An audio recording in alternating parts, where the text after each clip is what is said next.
చంద్రబాబు నాయుడు గారు పనితీరు కానీ చంద్రబాబు నాయుడు గారు చేస్తున్నటువంటి విధానాలు కానీ చూసినట్లయితే అత్యంత దారుణంగా ఉన్నాయి.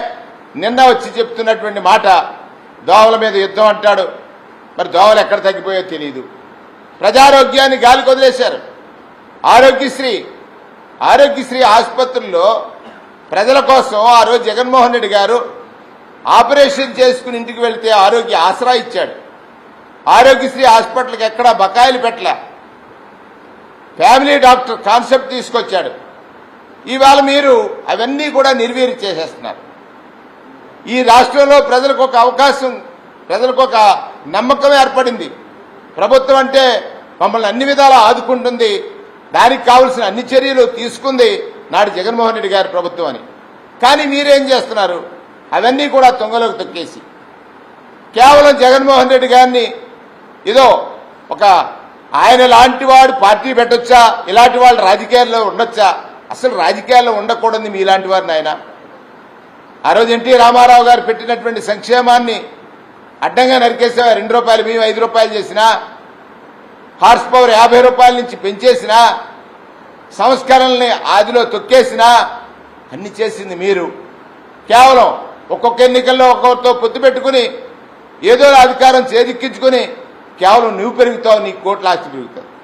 నేను సూటిగా అడుగుతున్నాను, ఎదుటివారి మీద విమర్శ చేసే మీరు స్వయంగా అన్నారు. ఒకరోజు జగన్మోహన్ రెడ్డి గారి మీద మీరు విమర్శ చేస్తూ నీకు 400 కోట్లు నాకు లెక్క అనుకుంటున్నావా? ఆ రోజు మీరు చేసినటువంటి స్కిల్ స్కామ్ కేసులో నా ఆస్తి 1,00,000 కోట్లు అని చెప్పాడు. ఈ రాష్ట్రంలో, ఈ దేశంలో అత్యంత ధనవంతుడు ముఖ్యమంత్రి ఎవరంటే చంద్రబాబు నాయుడు. అత్యధికంగా క్రిమినల్ కేసులు ఉన్నటువంటి ముఖ్యమంత్రి ఎవరంటే చంద్రబాబు నాయుడు గారు. మీరు నీతిని వల్లిస్తున్నారు. అంటే మీ నీతి వాక్యాలు ప్రజలు నమ్ముతారనేటువంటి ఒక అతి విశ్వాసమా, లేకపోతే నమ్మకమా? మోసగించడం వల్ల నేను మాస్టర్ అనేటువంటి ఒక పెద్ద నమ్మకమా మీకుంది? ఇది ప్రజాస్వామ్యానికి మంచిది కాదు. నేను అడుగుతున్నాను ప్రజలందరినీ కూడా, నిన్న వారు చేసిన వ్యాఖ్యల్లో ఇప్పుడే అంబటి రాంబాబు గారు చెప్పారు, పోలవరం జాతీయ ప్రాజెక్టుని నిర్మాణం చేస్తారని ఎందుకు మీరు తీసుకున్నారు? ఆశపడి డబ్బుల కోసమే కదా. చేసినప్పుడు దానికి ప్రోటోకాల్స్ మీరు ఎందుకు పాటించలేదు? స్పిల్వే నిర్మాణం జరగకుండా కాపర్ డ్యాం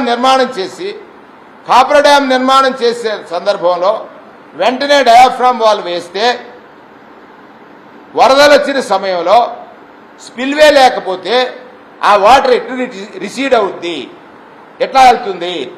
అది మీకు తెలియదా?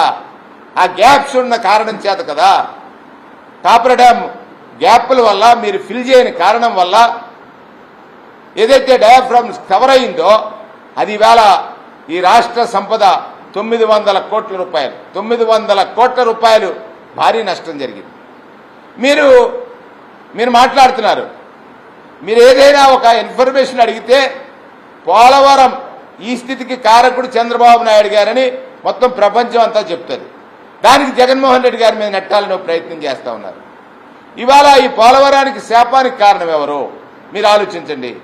2, మీరు ఎప్పుడు అధికారంలోకి వచ్చినా ఆ రోజు ఓటు నోటు కేసు కోసం ప్రత్యేక తరగతి హోదాని తాకట్టు పెట్టారు.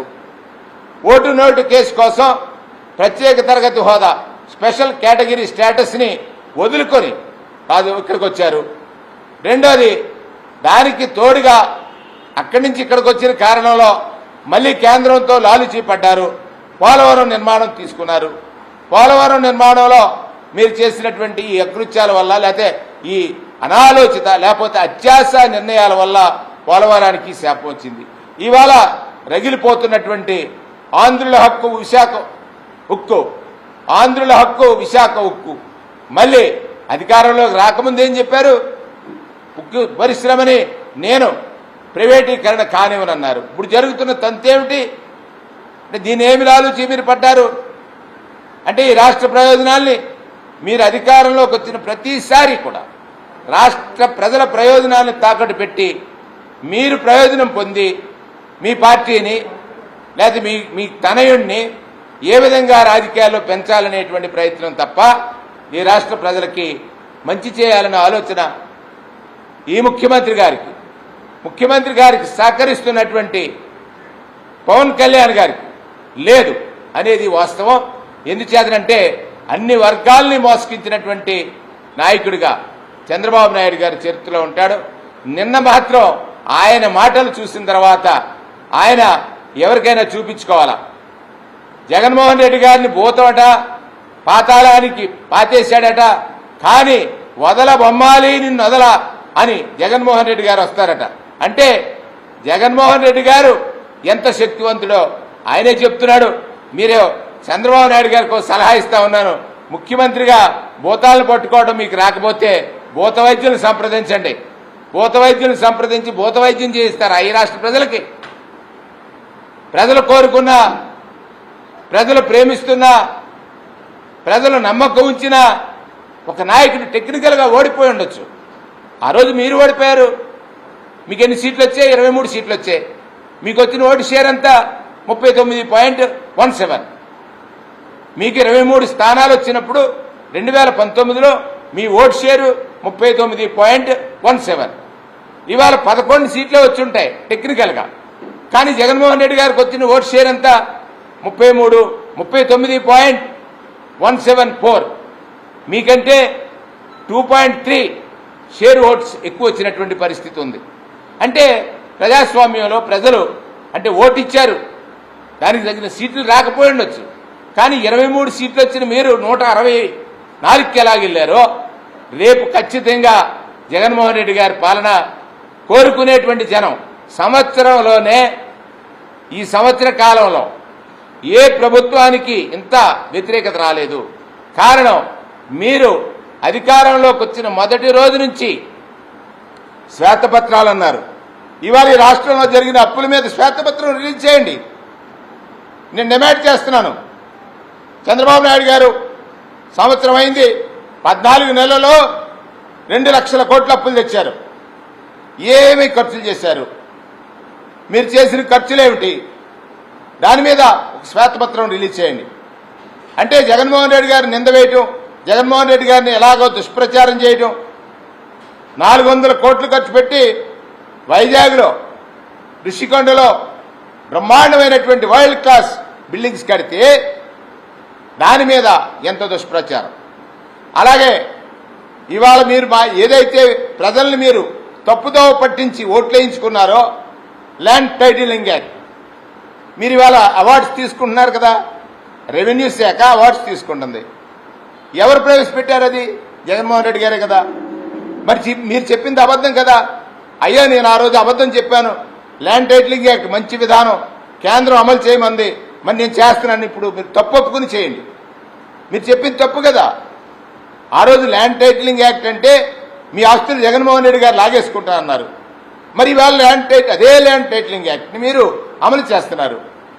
నాడు తప్పు ఎలా ఒప్పయింది? ప్రజలకు నిజం చెప్పండి. ఇది అబద్ధం కదా.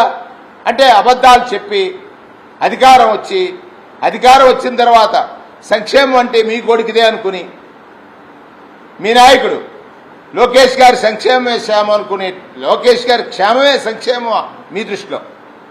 పూర్వం అనేవారు సంక్షేమం అంటే సంక్షేమం కాదని. మీరు ఆదర్శగా ఈ రాష్ట్ర ప్రయోజనాల్ని తాకట్టు పెడుతున్నారు. అధికారం అంటే అడ్మినిస్ట్రేషన్ పూర్తిగా గాలి కొదిలేశారు. అవినీతి విచ్చలవిడిగా పెరిగిపోయింది.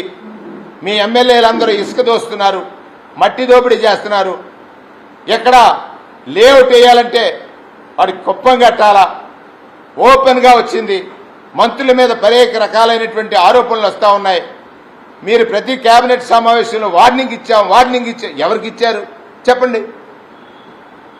తప్పు జరిగిందని ముఖ్యమంత్రి దృష్టికి వస్తే ప్రజల ముందు ఉంచాలి కదా. తప్పు జరిగిందని మీ దృష్టికి వస్తే ఈ వ్యక్తి తప్పు చేశాడు, నేను ఇతనికి శిక్ష వేస్తున్నానని చెప్పాల్సిన బాధ్యత మీది కదా. మీరు అధికారంలో ఉన్నారు. ప్రతిపక్షం మీకు చెప్తుంది, ప్రతిపక్షం బాధ్యతది. మీకు అనేక అంశాలని మీ దృష్టికి తీసుకొస్తుంది. ప్రజలకు ఏదైనా నష్టం జరుగుతుంటే ఆ నష్టాన్ని నివారించడం కోసం ఎలక్ట్ చేయాల్సినటువంటి బాధ్యత ప్రతిపక్షాన్ని. అది చేసేటువంటి ప్రతిపక్షం మీద కేవలం నిందలు. జగన్మోహన్ రెడ్డి గారు భూతమట, ఆయన్ని పాతాళానికి దాచాడట, మళ్ళీ వస్తాడని వాళ్ళందరూ చెప్తున్నారట. ఎవరు? సింగపూర్ వాళ్ళు, లేకపోతే దావోస్ వాళ్ళు, ఇండస్ట్రియలిస్టులు చెప్తున్నారట.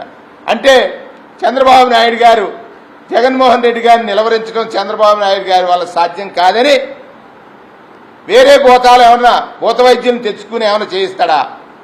ఈ మాటలు నేను అడుగుతున్న మేధావి వర్గాన్ని, రాష్ట్ర ప్రజల్ని, ఏదైతే పేదల కోసం, పేదరిక నిర్మూలన కోసం 5 సంవత్సరాల్లో 2 సంవత్సరాల కరోనా తీస్తే 3 సంవత్సరాల్లో పాలనంటే ఇదని చేసి చూపించిన జగన్ గారిని ఏ విధంగా నిత్యమో ఒక అబద్ధాలతోటి ఆయన వ్యక్తిత్వం మీద బండలు వేసి నిలవాలి నిర్మాణం మీద అనేటువంటి ప్రయత్నం చేసి చంద్రబాబు నాయుడు గారి పాలనని ఒక్కసారి గమనించమని, ఇది పూర్తిగా ప్రజాస్వామ్య విరుద్ధం, చట్ట విరుద్ధమైనటువంటి పాలన, కేవలం భయభ్రాంతులకు గురి చేసి శాంతి భద్రతలు ఎక్కడా లేకుండా గంజాయి, బెల్ట్ షాప్, పర్మిట్ రూమ్లు, లిక్కర్, అంటే గతంలో అందరూ కూడా మద్యాన్ని తగ్గించడానికి ప్రయత్నిస్తే మద్యాన్ని ఎక్కువగా తాగించడానికి ప్రయత్నించేటువంటి ప్రభుత్వంగా చరిత్రహీనమైనటువంటి ప్రభుత్వంగా ఈ ప్రభుత్వం ఉందని సందర్భంగా మనవి చేస్తా ఉన్నాం.